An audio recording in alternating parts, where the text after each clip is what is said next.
Okay, hello everybody. Ron, can you give me the thumbs up if you can hear me? Okay, great. Thank you so much for taking time out of your busy schedule to be with Proto3000 today. We have a very exciting topic today, which is the digital workflow as it applies to RPD production, removable partial denture frameworks. We all know how that process used to occur in the past when you were working with casting processes, and that's just the way that you made RPDs. With digital technology changing the way we do everything in a dental laboratory, it's only a matter of time before frameworks would come up next as the next revolution that we would go through with digital technology powering a new manufacturing path into the future. So today we're here to discuss this with our team. We're going to take you through everything from design to nesting the frameworks on the build plate of a metal 3D printer. We'll then take you through production. We're actually live on site today at a real world dental lab. So we'll show you the equipment and even touch on the post-processing as well. And then we have some time at the end dedicated to Q&A to answer all your questions. On that note about questions, as your questions come up, please do use the chat feature. It's at the bottom of your screen. Go into the chat. You'll see that you can send a chat to the hosts and panelists, that is us, and we will collect them throughout the webinar. At the end in the Q&A, we will attempt to answer your questions, or we might cover them during the course of the webinar as we cover the subject matter. All right, so on to introductions, and then we'll kick right into it. So I'll go first. My name is Scott Corman. I'm the Dental Division Manager here at Proto3000. Proto3000 is an integrator of digital dental technology into the dental industry at large. And we have a team of sales and support specialists that basically will go in, assess your needs, and provide recommendations on how to take you to the digital future that's ahead of you. So right now I've got on my team, we've got, actually, wait, Ran, are you there? If you want to turn your camera on and say hi. Let's start with Ran. So hi. Ran is, well, why don't you say a few words, Ran? Yes, thank you very much for having me. Thank you very much to GPS and all the people who came to the webinar. My name is Ran. I'm the founder and CEO of 21 Lab. We are producing a metal 3D printers.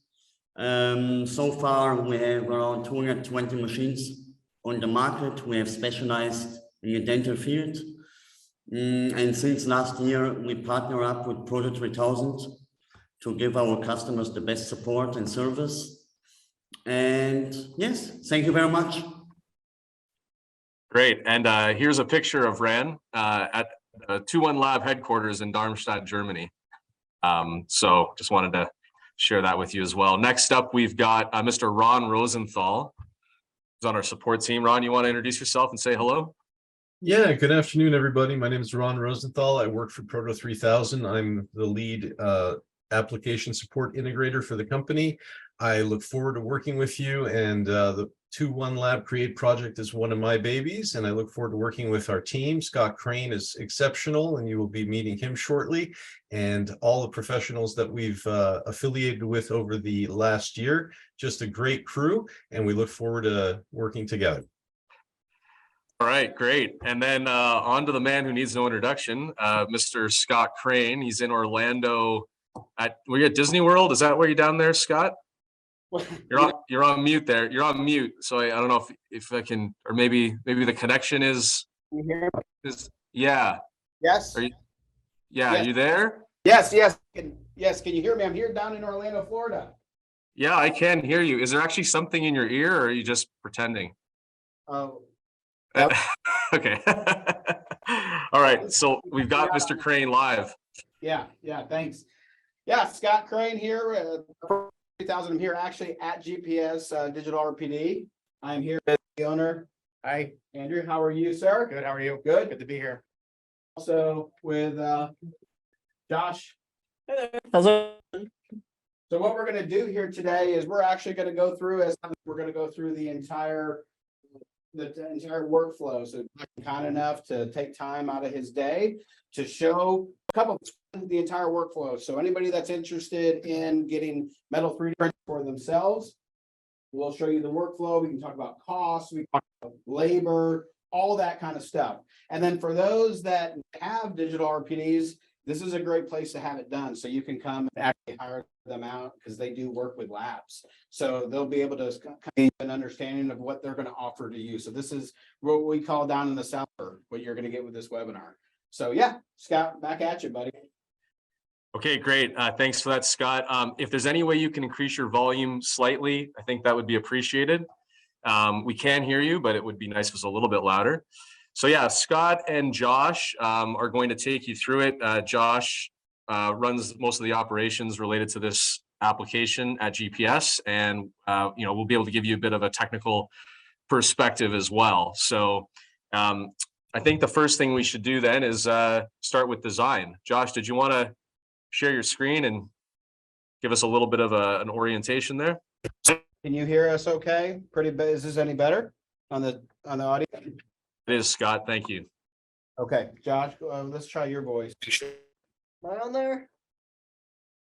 Oh, Okay. Hear me good? yeah, you're a little quiet. Just speak in a big booming voice. You should be okay. Gotcha. We'll crank the Yeah. volume. Okay, Right. and we can see your screen. Go for it. Perfect. So, well, here is just a simple partial we've got pulled up here. This is on 3 shape. So yeah, this is just a basic load do here. We take care of this. Majority of the stuff is done in-house here. We the designer that take on the stuff here and get everything. Most everybody's familiar with 3 shape here, so we think through that. We don't use exocad here, but we do accept exocad, SDLs and everything like that. But we think through 3 shape, we run it through and pretty basic. We get the from there. We do models and frames and design. Design is pretty easy if you know what you're doing, I guess. Awesome. All right. So we're going to go from design. Now, Josh, tell us, I mean, we're going to kind of go through this together here. We go from design. It's been designed, then what do? We head it over to nesting, correct? Yep. Are we going to talk about that here? Or are we going to talk about that with Ron, Scott? If you could bring up Oqton Okay. on this PC. Ron does have something to share on the exocad side. And if you've got that ready to go, you could pop that up next. You should just be able to screen share. There it is. And just so to let everybody know, we mentioned that exocad design is available, 3 shape design is available. It's extremely important for everybody to understand that the SLM printing process is very user friendly. The way you would design an exocad or 3 shape are relatively similar.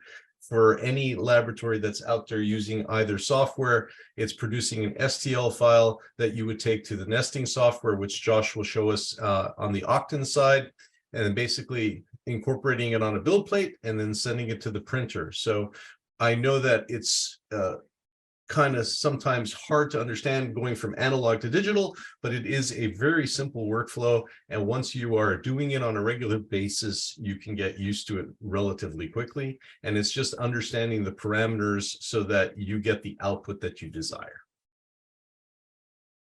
That's great. Thanks for that, Ron.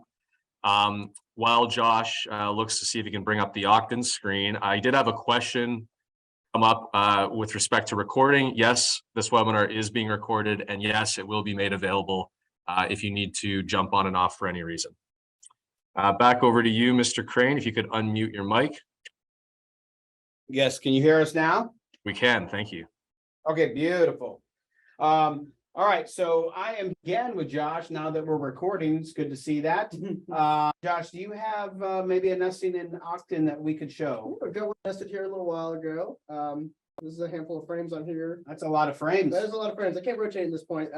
But Oqton is super easy to work with. You go through your frames, you determine your orientation, determine your supports and whatnot, so you can change all of that if you want to avoid the areas with stippling and whatnot, so you don't have to worry about finishing all that out. It does that for you. Obviously it compiles them really well. You can fit, we fit quite a few on there. This one has looks like 8 on there. 8 or 9. So we've got quite a few. Is that an average 8 per build? An average, I would say an average is safely with we always I shoot low. I would say 6 is a great average, but 8 and 9 is definitely achievable. So depends Great. on what you get. I appreciate you for the good of the webinar to show that there was 8 on there, but Scott, I appreciate you asking, if that was an average, because we don't Yeah. want to oversell anything here. We want to be as honest as possible. I heard, Yes, of course. he looked at it, he goes, geez, that's a lot of frames.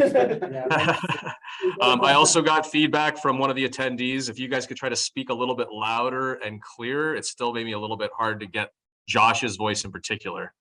Want to make sure we hear every nugget. Get you a mic. I tend to talk a little loud, so probably it's just as quiet on mine. There we go. But, How's that? better? Hopefully that's a little better for you. Hopefully that's a little bit better. Okay, so I have a question for you, Josh. How long does it typically take labor time and overall to nest this up?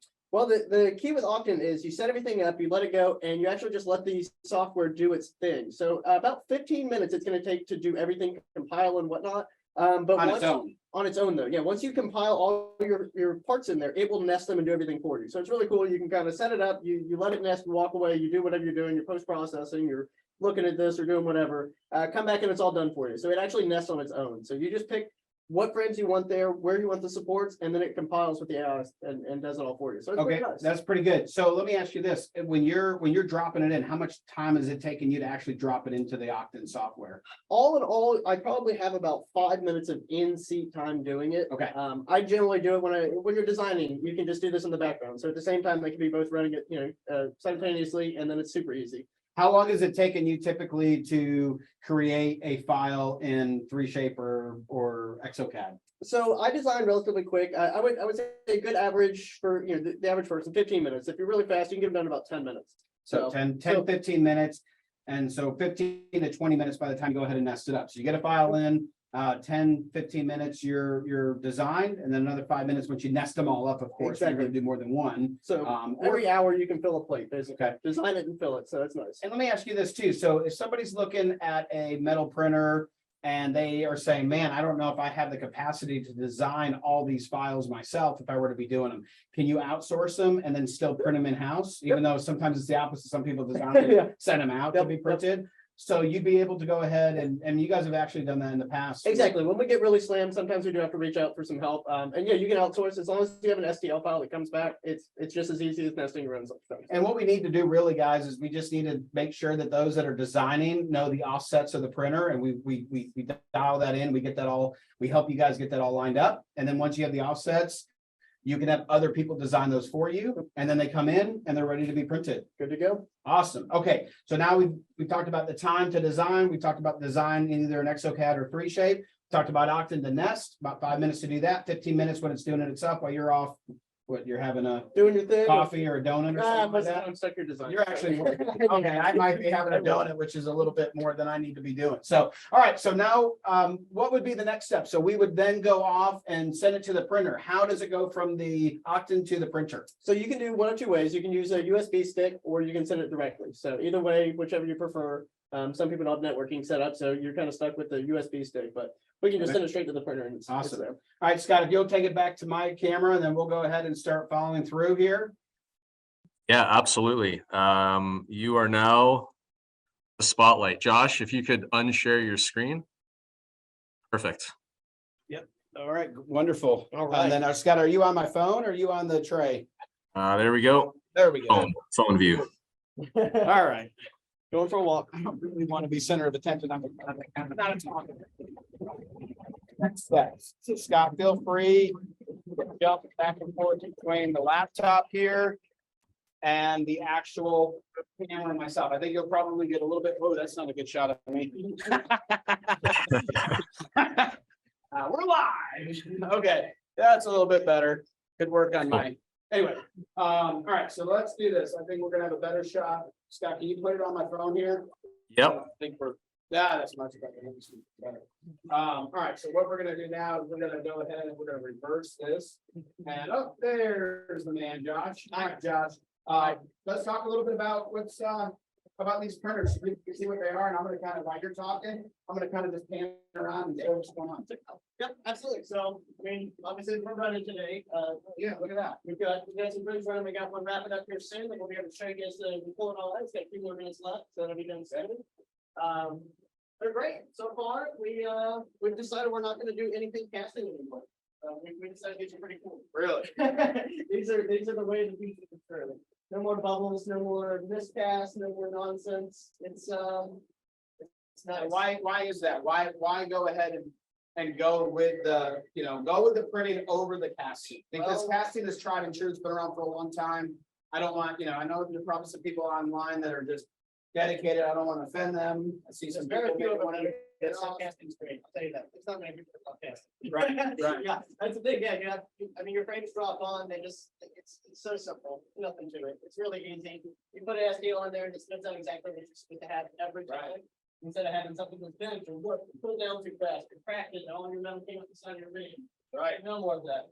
All right. And you can get 8 done on one plate. So Yeah, you get a at certain times. exactly. All right, Scott, can you hear Josh and I okay in this room? This is an active. Josh could probably speak a little louder and clear into his microphone. Okay. All right, Josh, sorry about that. We're gonna move it down a little You bit. move it up, actually move it, yeah, you can put it right up here by your collar. That'd be good. I'm gonna go ahead, while he fixes that, I'm gonna show you a little bit about the printer itself. Go ahead and reverse this camera. And here we are, we're inside, now you guys are getting to go inside the printer here. It's pretty cool. And you've done a good job building this printer. I'm appreciative of your German craftsmanship. So right up here, we've got where the powder is full, so you'll pour the powder into the reservoir. And then what will happen is you've got a blade, wiper blade over here, and that will spin around. You have to explain. Hey, what's good? Yeah, you show me what's there. Up to that blade will come around and it will bring it around like that. Oh, I probably should have put a plate in there. So, and then the plate will actually fit here in the center. And then you have your overflow right here. You have some nitrogen that you'll have connected to the printer that runs on nitrogen. The nitrogen will tunnel up. There's this little. That one's connected to the big tank up there. Okay, yeah, we'll come up to the little tube. It'll spit out right here. And the main purpose is that when you have the optics here, and when the laser beam comes down, hits the powder, it creates a little puff of smoke. And in order for that not to distort, the additional beams coming down to cure, or I should say to melt the powder, this gas is coming across, going into what I called ran up, and I said, Rand, what do you call this part right here that actually, oh, it's actually over here on the door. It sucks in the gas. So when this is closed, it's going to suck it in. And he goes, the sucking thing? I said, okay, Rand, that's what we call it, the sucking thing. So what it does is the gas comes out. When this door is closed, it goes into here, and then it goes through the filters, and that's what takes out the nitrogen. And all that is great basically doing for us is keeping the dust and the powder puff of smoke down. So you can continue to have a good smooth print. That's the only really purpose. Now, if you're doing titanium, which this printer can do, then that would obviously provide an environment, because you have more, you're gonna need that more for the inert public environment. Because it's a reactive material. This is a non-reactive material, so there's no need to have that type of environment. Josh, could we show a little bit about putting a plate in? Yeah, we'll load it up. All right, let's do it. So, hold it. Hold your breath. You should really be wearing, Yes. really be using that. Can't hear me already, so. Yeah, don't be wearing a mask. We are not gonna be around them. So we have a nice new plate, so this is actually the is. As you use these plates, you can grind them down and continue to use them over and over. You don't have to use a new plate every time. For a demonstration, we can use a new plate, it's really easy to set up. Kind of cheap, but so simple as this, you put your little base plate on here, screw it in, and this will just give it a line that lock in the base. This supports it here. Got a little pin that it aligns in, very simple. Okay. Drop it in.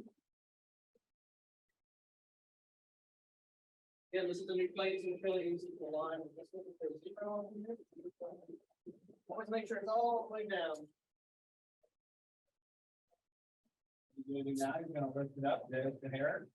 And you pretty much know how that's gonna lift up. We're just looking to have these. The funny thing is, Josh, you don't even do this every day. Reality wise, you've got somebody else here that works this. So we're talking to somebody that uses this machine that actually does this probably once a week, if that. So for you to be able to do this and show everybody, I appreciate that. Not a ringer. So we're doing specs here, we're really close to where we need to be.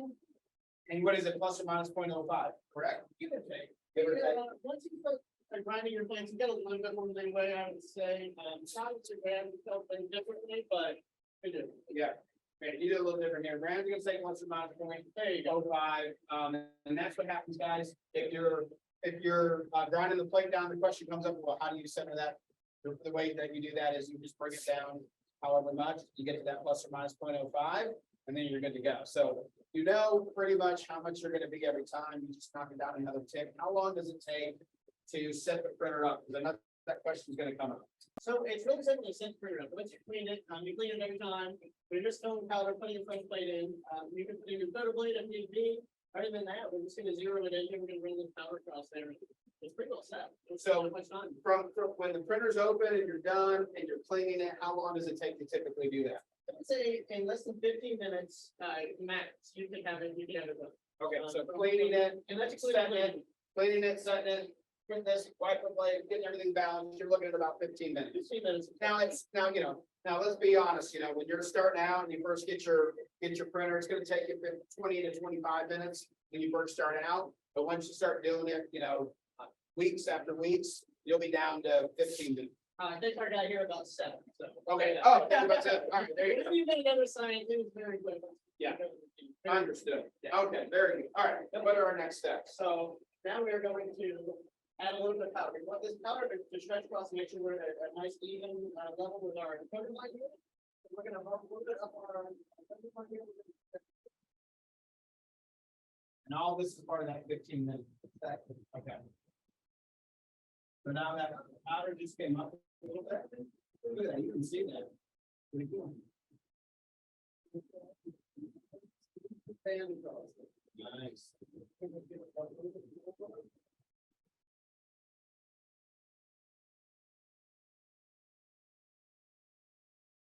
Raise it up again. Yep, just add a little powder every time we do that. Wow, look at that, ready to go. We're in them.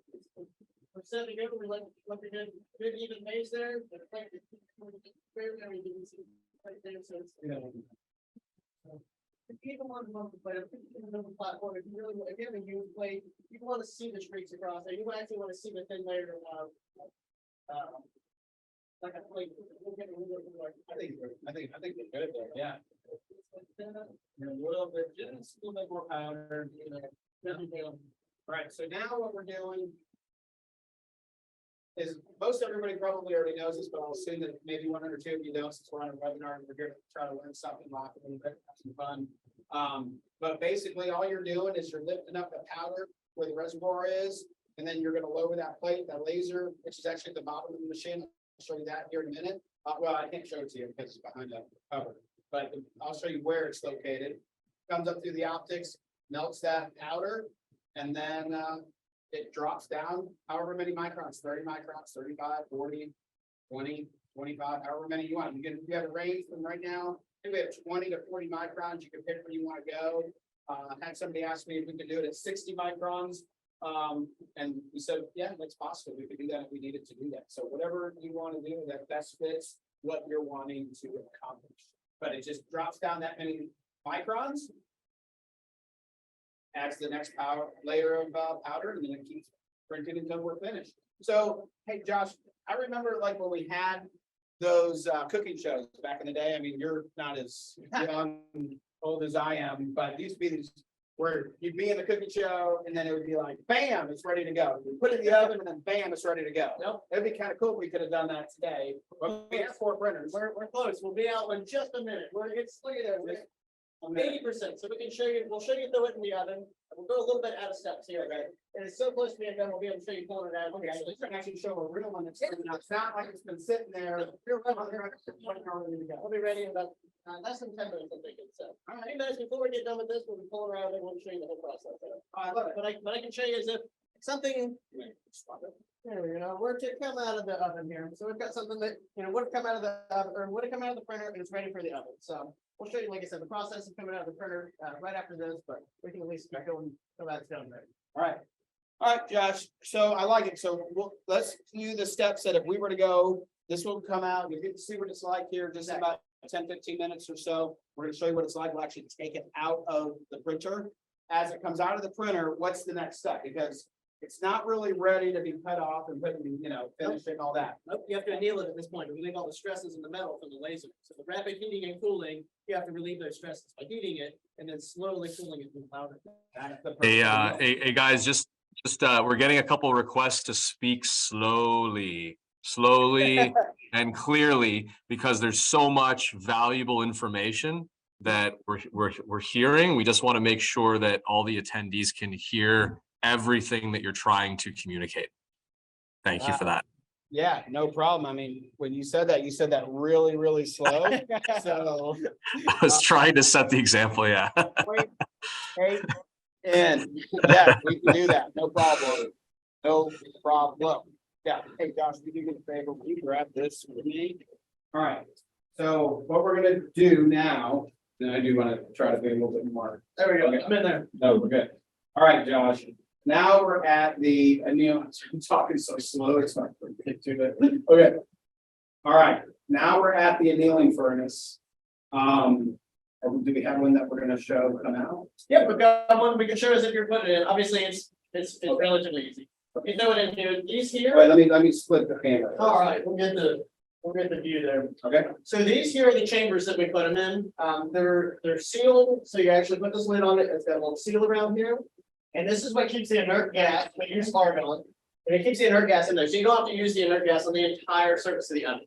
So it saves a little bit of gas. There's a thermocouple in here, so you actually have the temperature of your box as well as this. So right now we're looking at this temperature here, which is the temperature of this box in this room. So we're 25 degrees when we hit stop. The oven is actually 480 almost still. So it's this oven that we just took this out of a few minutes ago, still very hot. It's very hot. So, but very simple. They run the program. It's only about an hour. So we ramp it up to 1,000 degrees. We only let it sit for 15 minutes at temp and let it cool down. So it's a very quick process. It isn't an all day. You're not going to lose out. You can print, anneal, and finish in the same day. So it's really nice. Okay, so to recap here, you come in on this, as we're probably gonna get the question, is how many of those plates can you fit in the oven? The answer to that question normally would be 3, the size that we have. We have different size ovens that you can get. You can get the this is the 11 HR, you can get the 17. So that one you can fit more. This one that is most everybody has, we can fit 3 flat. But you found a way that you like to get another 1 or 2 in there. I found the cheating way. So you can actually prop them up and you can lean them on themselves. And to this, you need a prop in the middle. Just like that, and it just hooks them up like this.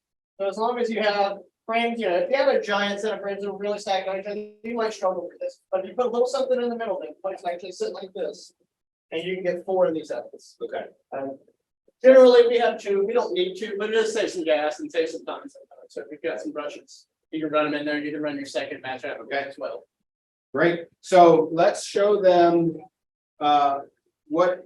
Okay, is this what it looks like when it comes out? This is Because we're always gonna exactly get that this is question. straight out of the box. This is still pretty warm. This is it's not terribly hot, but it's Hot enough for an we outfit. just need it. Okay. So yep. So this is the plate. This is similar to the one that you saw earlier. Might even be the one we saw earlier. I'm not sure. They all look the same to me now. But this is how they come out. They've got a little bit of green. You've got the space where the gas flow is where it's nice and shiny. All the rest of this is just a little oxidation. It comes off very easily with the sandblasting.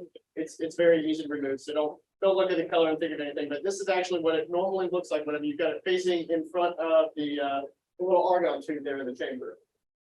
Yeah.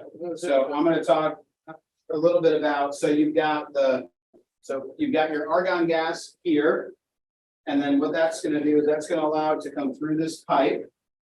This is the pot, if you will, or the kettle, whichever one, you know, black, I guess. Black. Anyway, that's supposed to be my joke. And then you've got the thermocoupler that Josh was talking about, and that allows you to take the temperature inside the pot alone, which is different than the Naberthem as well. And you can look at the display and see the both.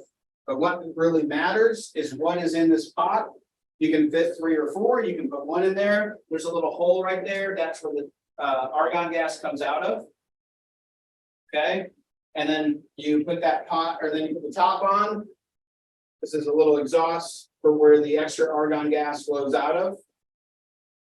You would recommend having some kind of vent above the furnace. Yeah, I mean, it isn't necessary, but it does make it a little nicer. You don't have any of your heat, you know, we're in the garage, so it's not terrible. There's very little smell. People are worried about the smell. There is very little smell. It isn't a concern of anything. Argon's not hazardous. Exactly, no. Argon's a noble gas, it's fine, you can breathe it. If there is anything, you know, you have concern about, a very small hood, basic kitchen style hood would work. So it Right. doesn't have to be a big industrial thing like we have. Okay, no, that makes sense. Let me ask you guys this. So what would be the typical amount of argon gas that you see you're using?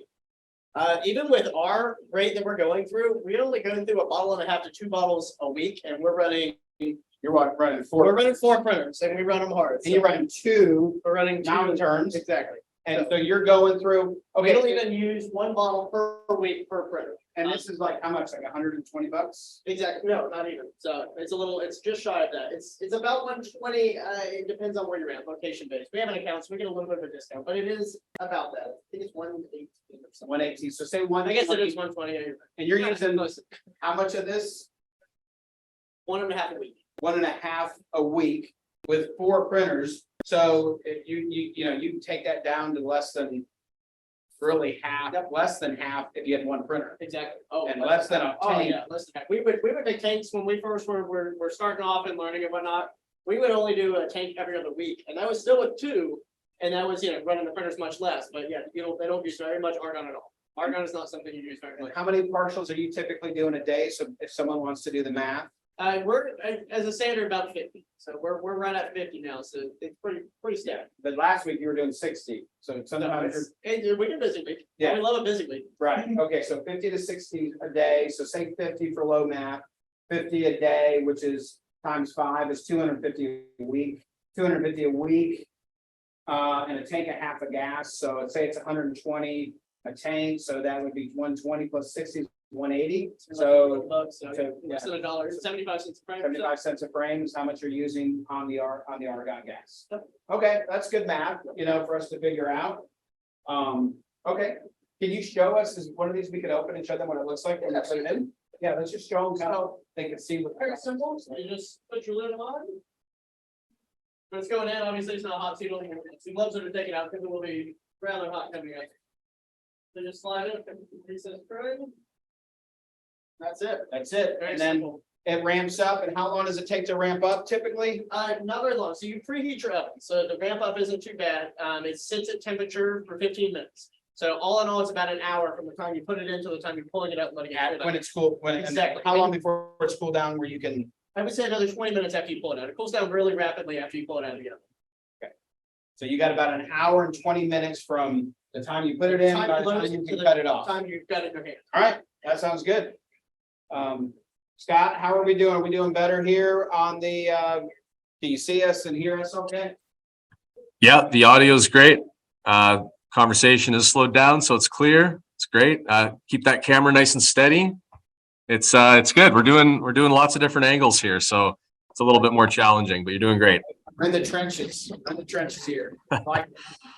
Okay, so now what we're gonna do is. I'll keep that camera steady. Thanks for the tip. Hey, we're live. It's okay. I would replay that. Yeah, we're just gonna cut them off the plate here.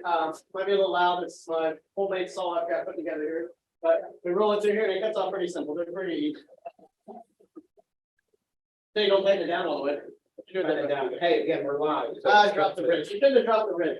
Yeah, I know. We could have done it if we didn't do that. There we go. Put it over there. Well, I broke it. Yeah. Good job.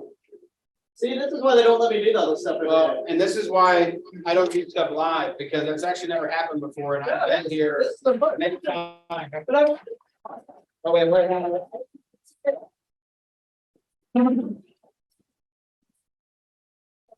Okay, Well, that was.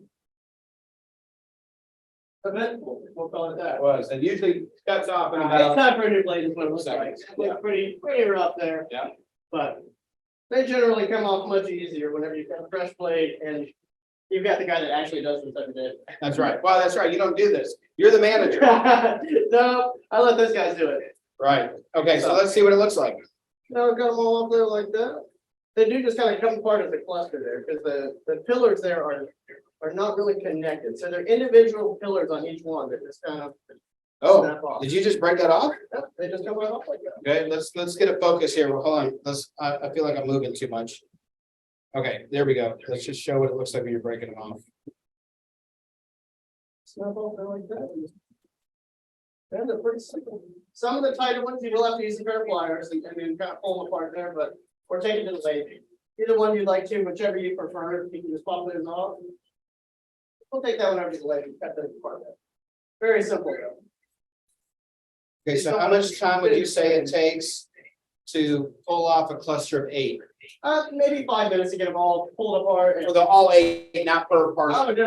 You just want to take your time. You don't want to bend anything. That's the thing. You could probably just pop them all off in a minute, but you'd have the tendency to break or bend your frame, to bend something that's supported by those. So we'll just take it over there and take our time and pop them off with a pair of pliers or the lathe. You can also just cut them off with the lathe. It's pretty simple too. Okay, amazing. All right, so our next step after we cut off the build plate is gonna be taking it over to the lathe to work on Yeah, exactly. We'll take making like the that. nubs down. We'll match these up and we'll clean them up. I like that.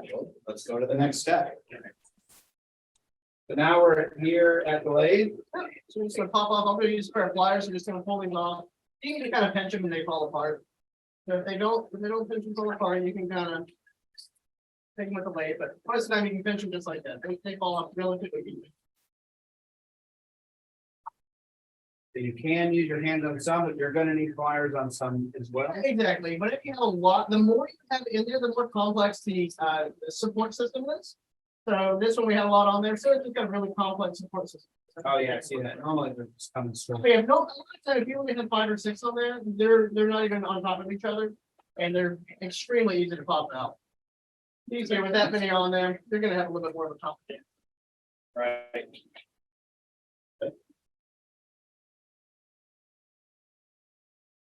No, but as you see, once you get the supports on, there isn't much. You can see all the stippling is still there. You can- Let's get it close. Keep it on right here under the light.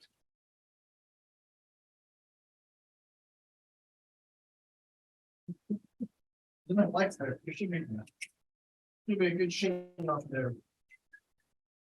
So that's right off the printer, out of the annealing furnace. Completely not messed with by the lathe at all. Okay. Right now, what do you do? Now, but I couldn't listen up. We're gonna find they're over here. Find which guys match up with which guys here. Can't show you the important stuff. We're gonna all, No, we can pull our patient info down, but these are live cases, so we're not doing any secrets or anything like that. you're not doing demo pieces just to make the webinar look, to make me look good, right? Because your next line would be, I don't need to make you look good, Scott. No. We got some support software. We're gonna pinch things off so we can show you how easy they fit on there. This is a live case, you're pulling off. You're gonna put it on the model live here, so it's kind of like an old school Pepsi challenge. If it fits, it fits, and if it doesn't, then I should have done another case.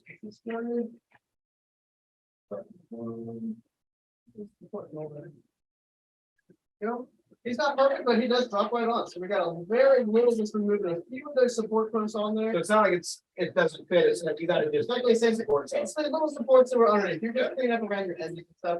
I can probably force it on there, but we don't want No, to. no, there's no need. We want to do what we're gonna really do on a day. We don't want to make it look Oh, any no, different. that's what you got. So yeah, that's your standard right here. That's where you don't go to casting. Because you can never do that with casting. Right. So now let's show the next step here. Yep, so got some pretty simple. Those, but yeah, you just finish them down and I'll show you again. There's your next guy. Sit right on there pretty easily. Yeah, I feel like it's dark in here, but I know it's plenty of light. I don't know. I think it's picking up all the recording. Oh, way to go. Right. Right, and now. Okay. We'll go on the lathe. We'll just do a quick cleanup on a few of these. We will run them back there to the D-light. Show you how easy that fun stuff is.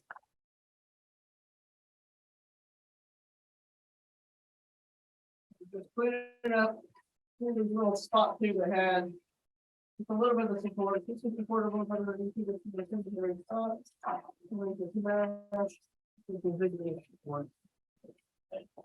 Around here, you'll see the finish lines. Anything that'll inhibit the fit. Plug it here.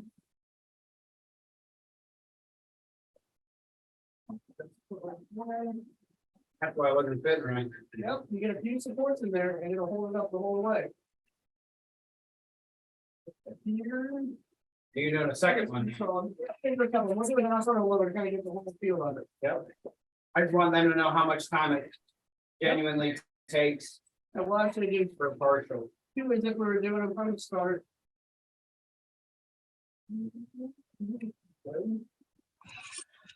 I'm just going to make a comment that due to the background noise that we actually can't hear and the noise canceling features of the microphones that Josh and Scott are Okay. using, we're not hearing everything they're saying. So we're actually doing live answer of questions. Ron has been giving live answers to questions as they're coming in. Thank you, Ron, for that. So if you have any questions related to what you see on screen, type them in. We'll get them answered right away for you. Okay, got that. Can you hear us back? Are we back? We're back. Okay. Good. Great. We had some really good commentary going on during that, but we missed it out. But that's okay. What we were really just saying was we wanted to give a genuine idea of what the time was for each partial on the finishing, because I know some people might even think that you're looking at, 10, 15 minutes to hit a partial of labor time, and that's just not the case. So Josh, how long is it really, are you spending? Oh, that one's done. So that was easy. I would just go over this with a little bit of a white stone. It's gonna be pretty noisy. So we'll keep out, but just a simple for you guys to know partials and whatnot. It's a very simple. You run that over just to clean up it's basically the pitting from where, as you see, the little spots from where the actual support sat or the lines that it printed on. You're just taking those little details out. Makes it a little easier on the D-light, but that is all I would do to these. Okay, so how much time are you spending? Less than 5 minutes on every frame. Less than 5 minutes to get it done. You see that one, obviously, it was Yeah, that was less than a minute. So less than a minute. on a good easy lower like that, less than a minute. On an upper that you have to clean up, it's got a little more difference there. You got about 5 minutes into that guy, but really not that much time. Okay, very good. Let's head over to the sandblaster. Yep. We're gonna take these and go to the sandblaster. I think I already have some back there for you that we could.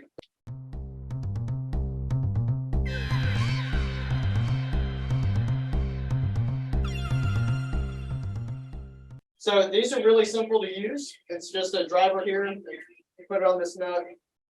I highly recommend not, in this particular case, you have a support. We have a finish line on here, so you can clamp onto this, but do not clamp onto your mesh because it will break it because this rotates in there. So generally, we would clamp onto something like this. We twist it in, and that's it. That's all you do. You load them on there, put your frames on just like so.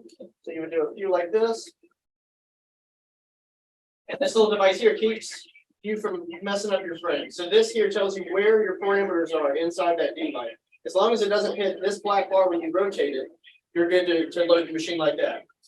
So we actually have one in the machine here that we just got them running. Unhook their clamp and your humidity sensor, and come out. As you see, they're all clamped on just like that. So these are a quick cleaning process here. Doing same process, taking them out as you do putting them in.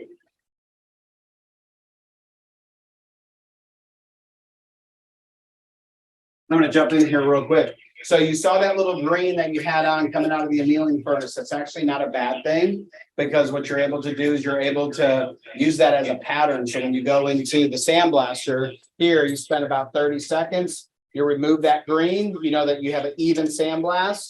You don't want to put the D-Light with that green on there. You put it on the fingers. You can put 9 to 12 on the D-Light 100, or you can put on, I think it's 6 on the D-Light 10. You put it into the machine, and then it's going to run, depending on the life of the media, you're going to run it anywhere from 60 to 90 minutes. When you're doing casted partials, you're looking more at like an hour, because it's less dense. If you have more dense, I mean, you can turn that off. If you have more dense, then you're going to need a little bit more time on that. After what he did right here is now he's going to put it into this ultrasonic, because there's a little film after the D-Light. And what is it takes about what, 3 minutes? Not even, yeah. 3 minutes tops, but yeah, the whole bunch. Generally, we get about a minute. And that just takes it off so it can come out nice. Exactly. It's just like if you had a polishing unit, like a tumble polisher style, you would be familiar with that film that leaves on the polish. You're just taking that off. It takes 2 minutes and then off. Okay. And then it comes out, and then what do you do after that? Then you hit it on a little wheel for a very quick polish wheel. It's just a felt wheel. It's a felt wheel with a polish. That's all that you need after that. There's very simple, very little rubber wheeling and whatnot. That is not really a thing. The only thing that you hit is the area where that little clamp was on the D-Light. That's the only spot that you have to hit. It's less than a quarter inch across. It's the only thing you hit on. So how much polishing are you really doing? Because you have the D-Light now. How much actual labor is there on these parts? Because that usually used to be the worst part. Yep, people don't like polishing. Nobody likes polishing. No, it's a minute. Yeah, you're doing next to nothing. You're just taking that little spot, that hazy spot, just where the clamp was, where you hit polish on the actual unit. That's it. Josh, one of the reasons I like doing this webinar with you is because we're kind of the same height. Sit on my toes a little bit. No one's my height. This is like amazing. I'm loving this. Okay. All right. Then all right. So what we're going to do now is we're going to go over to the other printer, show how it's done, and then I would like to talk a little bit. I'm going to actually flip this around. I'm going to talk to Andrew a little bit about what they do. So, yeah. 2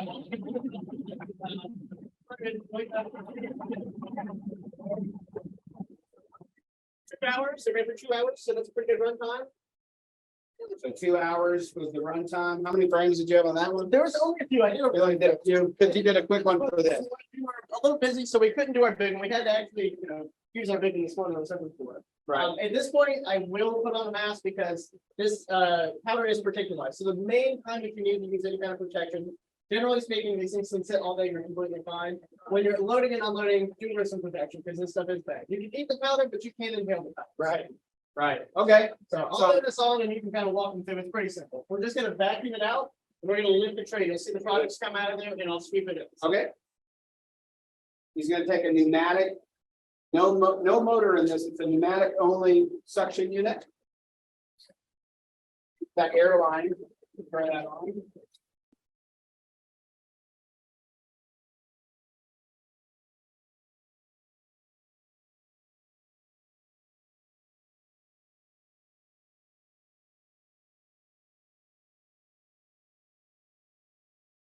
Scott, we have a customer asking what was the runtime again on the units that are being pulled out of the printer? What was that question? It was a little over 2 hours. Thank you, Josh. We're going to sweep everything into the He's going reservoir. to sweep everything into the reservoir. I'll talk to you. All right. This is the reservoir. Everything goes down into here. And in this bottle, you have the reservoir. Sweep everything down here. Then what you'll do is you'll just lift up